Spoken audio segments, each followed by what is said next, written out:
my name is Gina Harjani, and I'm going to be reading you this story.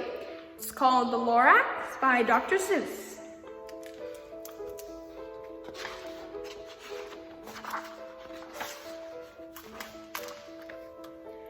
At the far end of town where the grickle grass grows and the wind smells slow and sour when it blows, and no birds ever sing excepting old crows, is the street of the lifted Lorax.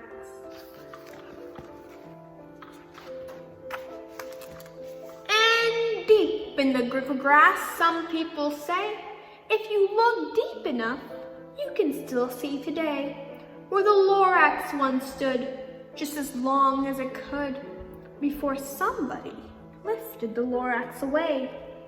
What was the Lorax, and why was it here? And why was it lifted and taken somewhere? From the far end of town where the grickle grass grows, the old Once still lives here. Ask him, he knows.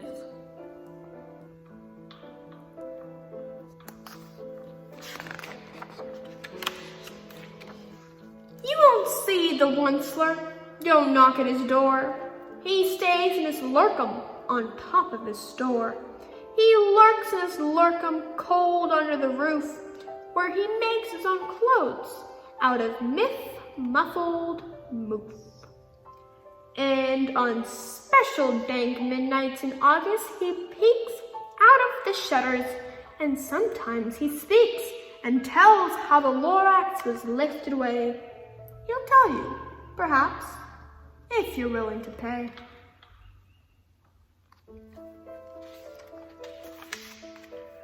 On the end of a rope, he lets down a tin pail. You have to toss in 15 cents and a nail and the shell of a great-great-great-grandfather's snail.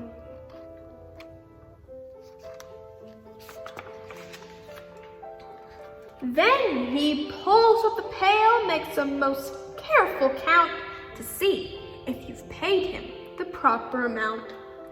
Then he hides what you've paid him away in his snub, his secret strange hole in his grubulous glove. Then he grunts, I will call you by the whispermophone, for the secrets I tell are for your ears alone.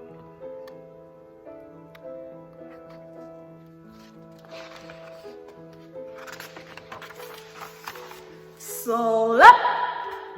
Down slumps the whispermophone to your ear, and the old Onceler's whispers are not very clear, since they have to come down through a snurgly hose, and he sounds as if he had smallish bees up his nose. Now I'll tell you, he says with his teeth sounding gray, how the Lorax got lifted and taken away. It all started way back, such a long, long time back.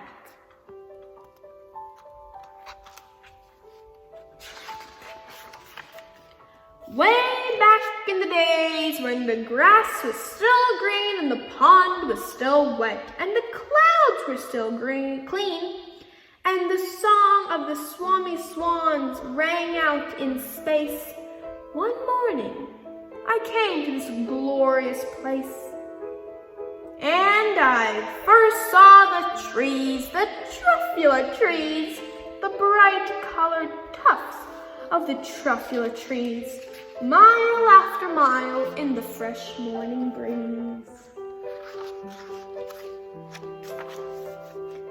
And under the trees I saw the brown barbaloots frisking about in their barbaloot suits as they played in the shade and ate truffula fruits.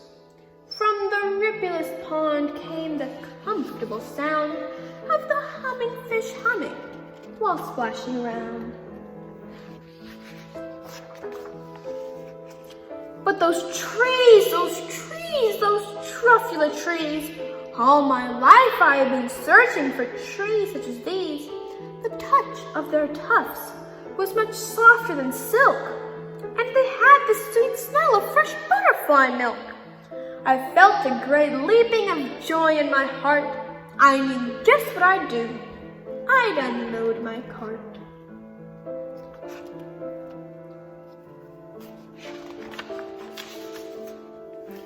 In no time at all, I built a small shop. Then I chopped down one truffula tree with one chop. And with great skillful skill and with great speedy speed, I took the soft tuff and I knitted a thneed.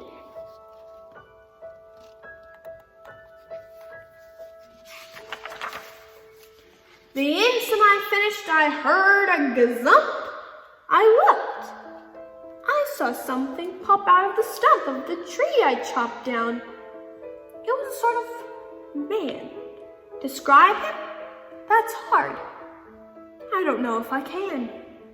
He was shortish and oldish and brownish and mossy, and he spoke with a voice that was sharpish and bossy.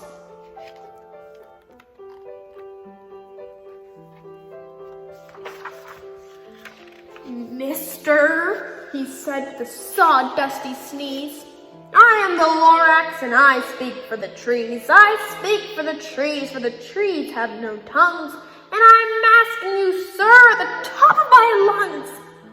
He was very upset as he shouted and puffed, What's that thing you've made out of my truffula tuff?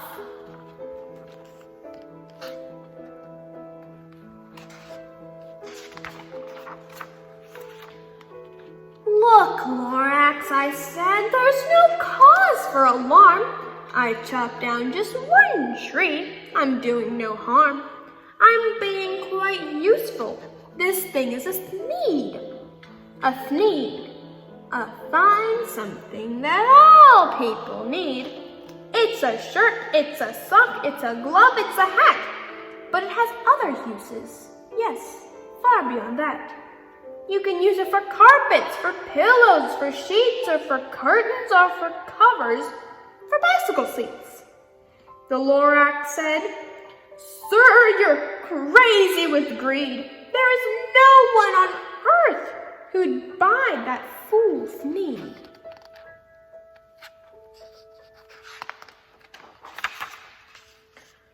But the next very minute I proved he was wrong. For just at that minute, a chap came along, and he thought that the thneed I had knitted was great, and he happily bought it for $3.98. I laughed at the Lorax, you poor stupid guy. You never can tell what some people will buy.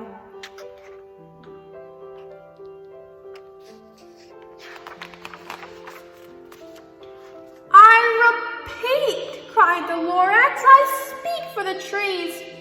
I'm busy, I told. Shut up, if you please.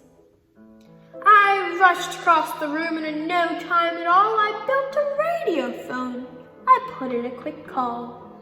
I called my brothers and aunts and uncles, and I said, listen here, here's a wonderful chance for the whole Onceler family to get mighty rich. Get over here fast, take road to North Nitch, turn left at Weehawken, sharp right at South Stitch.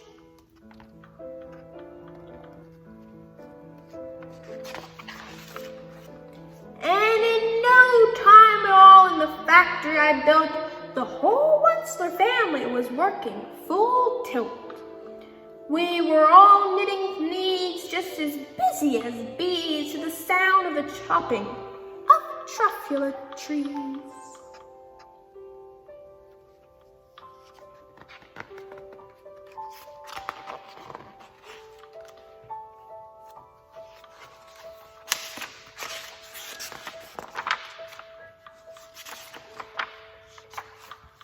Then, oh baby, oh, how my business did grow.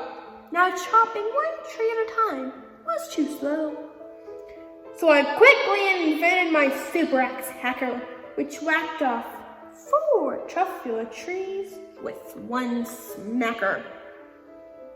We were making thneeds 4 times as fast before, and the Lorax, he didn't show up anymore.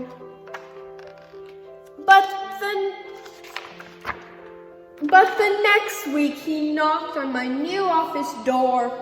He snapped, "I'm the Lorax who speaks for the trees, which you seem to be chopping as fast as you please. But I'm also in charge of the brown barbaloots who played in the shade in their brown barbaloot suits and lived happily eating truffula fruits. Now, thanks to your hacking my trees to the ground, there's not enough truffula fruit to go around. And my poor barbaloots are getting the crummies because they have gas and no food in their tummies."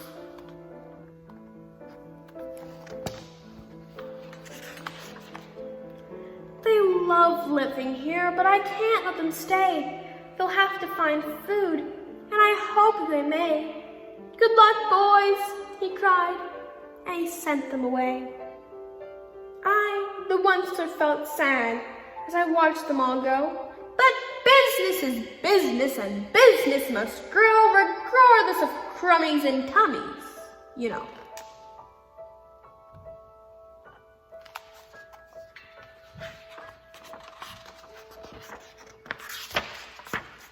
I meant no harm, I most truly did not, but I had to go bigger. So bigger I got. I biggered my factory, I biggered my roads, I biggered my wagons, and I biggered the loads of the needs I shipped out. I was shipping them forth, to the south, to the east, to the west, to the north. I went right on biggering, selling more needs, and I biggered my money, which everyone needs.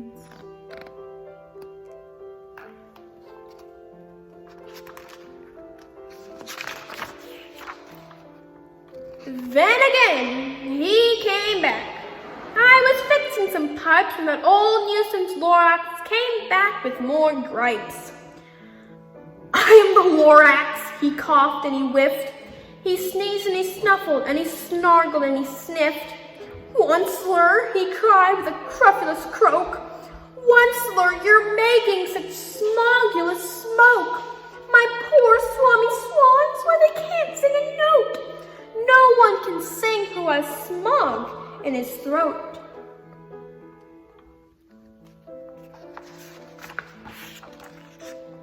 "And so," said the Lorax, "please pardon my cough, they cannot live here, so I'm sending them off. Where will they go? I don't hopefully know. They may have to fly for a month or a year to escape from the smog you've smogged up around here." "What's more," snapped the Lorax, his dander was up, "let me say a few words about gluppity-glup and and your machinery chugs on day by day without stop, making gluppity-glup, also schlippity-slop, and what do you do with this leftover goo? I'll show you, you dirty old once-lore man, you."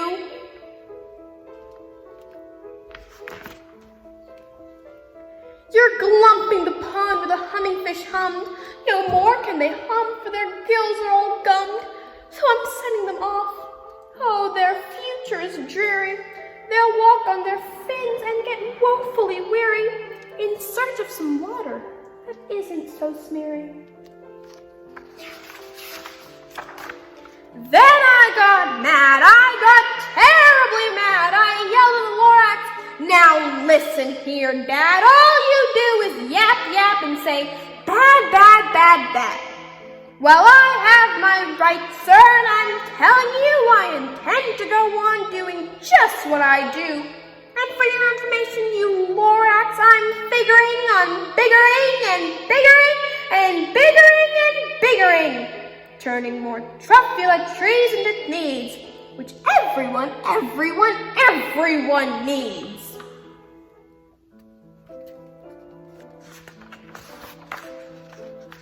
And at that very moment, we heard a loud whack. From outside in the fields came a sickening smack of an axe on a tree. Then we heard the tree fall, the very last truffula tree of them all.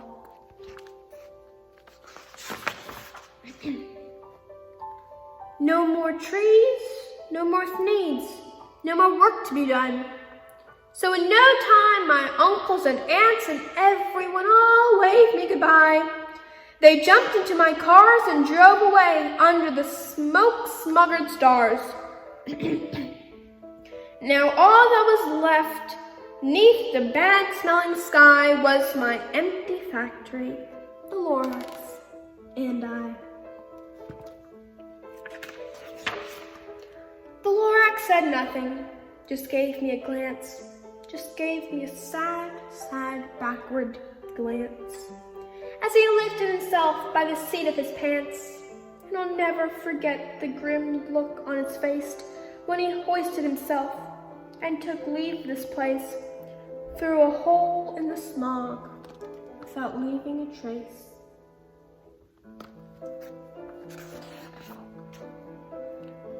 And all the Lorax left in here in this mess was a small pile of rocks with the word unless. Whatever that meant, well, I just couldn't guess. That was long ago, but each day since that day I've sat here and worried away. Through the years while my buildings have fallen apart, I've worried about it with all of my heart.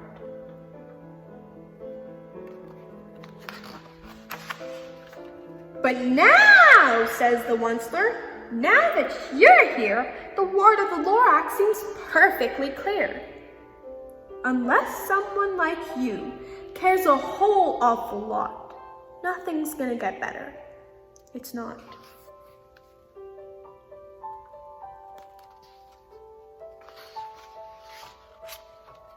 So catch, says the Onceler.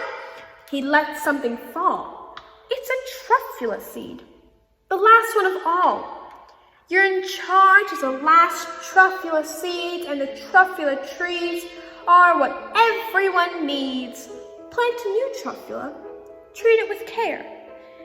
Give it clean water and feed it fresh air.